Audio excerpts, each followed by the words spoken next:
parking mesta, si ti lepo rekao da se ne nerviraš. Ti da se dovoljno dobro razumeš u boje i da nisi daltonist, ti bi video da je to mesto predviđeno za invalide. Ljudi, ovo je zelena zona. Što znači šta?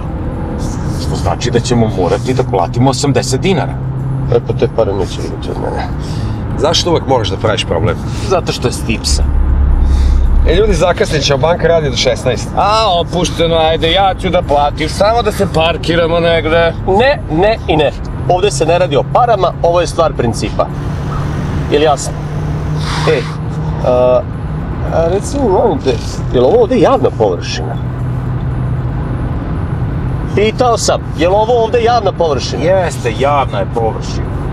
Pa kad je javna površina, kao građani ovog grada, treba slobodno da gazimo po toj javnoj površini, a ne da se ovom režimu više uvlačimo u dupe. Još malo pa će te dve linije mene na dupe da stave, pa će i tu parking da bude. Brate, imaš 35 godina, dokle ćeš da teraš inat? Dokle god ne bude besplatno parkiranje. Aj molim te, nazove Vladu, on ima onaj službeni broj s posla s kojim stalno sad uplaćuje parking, pa ga pita i nama da uplaci.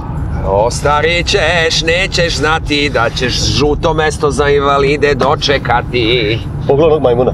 Ladno uzo čovjek, parkirao se na pola parkinga. A ja to da uradim. Odmah odneo Pavuk auto, platio bi kaznu. Šta ćeš da kažeš, da on platio parking za tu zelenu zonu? Sasma sigurno jeste. Jeste, da, kako da ne. Platio.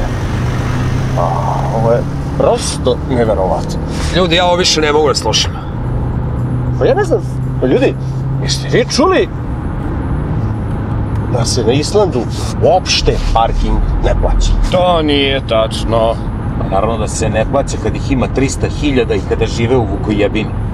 I šta ti me hoćeš da kažeš? Hoću da kažem da moraju da prođu 2 vulkana, 3 zamrznuta jezera da bi usidrili auto. Ne isplate im se. Kakve to veze ima sa brojem stanovnika? Nikakve, samo vozi. Ljudi, jedno mesto, molim te parkiraj, molim te. Ne pada mi na pamet. I šta sad? Sad smo izašli iz plave zone, sad idemo u belu zonu, sad se lakše diše.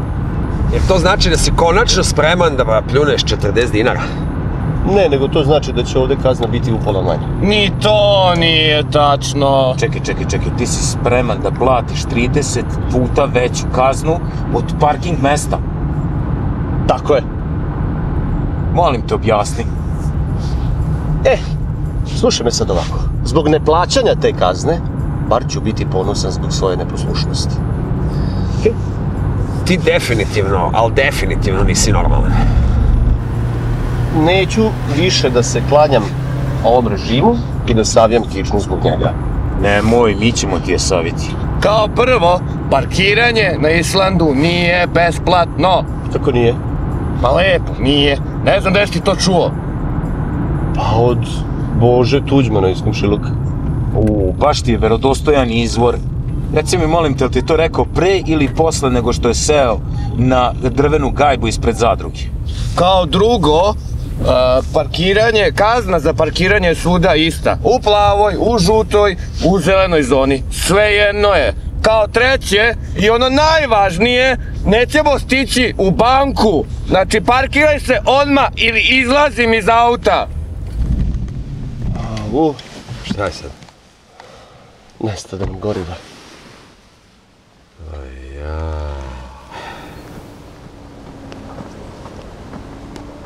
Pa što ne prebaciš sa plina na dizel? Dizel je duplo skuplji od plina, ajde guraj!